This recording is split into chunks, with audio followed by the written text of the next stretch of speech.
आज इस अवसर पर किन्हीं कारणवश मुख्यमंत्री जी उपस्थित नहीं हो पाए, इसलिए हम लोगों से कहा गया कि इस कार्यक्रम को संपादित कराएं।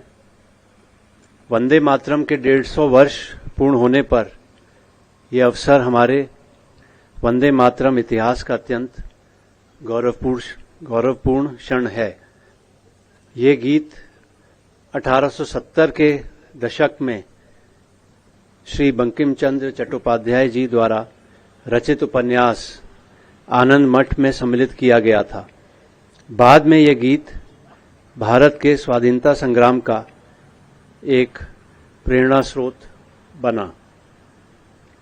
गुरुवर रविन्द्रनाथ टैगोर जी द्वारा स्वरबद्ध वंदे मातरम के शब्दों ने देशभक्ति की भावना को जन जन तक पहुंचाया और यह स्वतंत्रता सेनानियों के लिए एक प्रेरक उद्घोष के रूप में भी उभरा। वर्ष 1896 में इसे पहली बार सार्वजनिक रूप से गाया गया और इसके बाद यह आंदोलन का प्रतीक बन गया। स्वतंत्रता प्राप्ति के पश्चात संविधान सभा द्वारा वंदे मातरम को राष्ट्रीय गीत के रूप में मान्यता प्रदान की गई। ये गीत केवल एक नारा नहीं बल्कि मातृभूमि के प्रति श्रद्धा, समर्पण और राष्ट्रीय एकता का प्रतीक है। 150 वर्षों की इस यात्रा में वंदे मातरम ने भारत की सांस्कृतिक, आध्यात्मिक और राष्ट्रवादी चेतना को निरंतर प्रेरित किया है।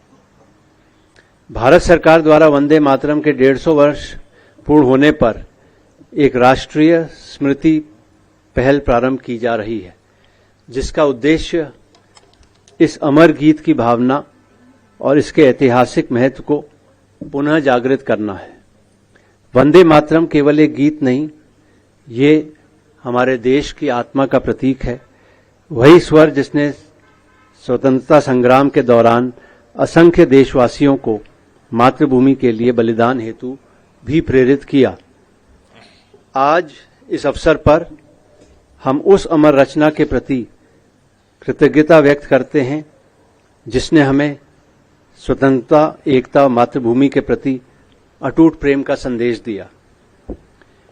1 अक्टूबर को मंत्रिमंडल द्वारा देशव्यापी समारोह की स्वीकृति प्रदान की गई, जिनके माध्यम से नागरिकों, विशेषकर युवाओं और विद्यार्थियों को इस गीत की मूल राष्ट्रवादी और क्रांतिकारी भावना से जोड़ा जाएगा।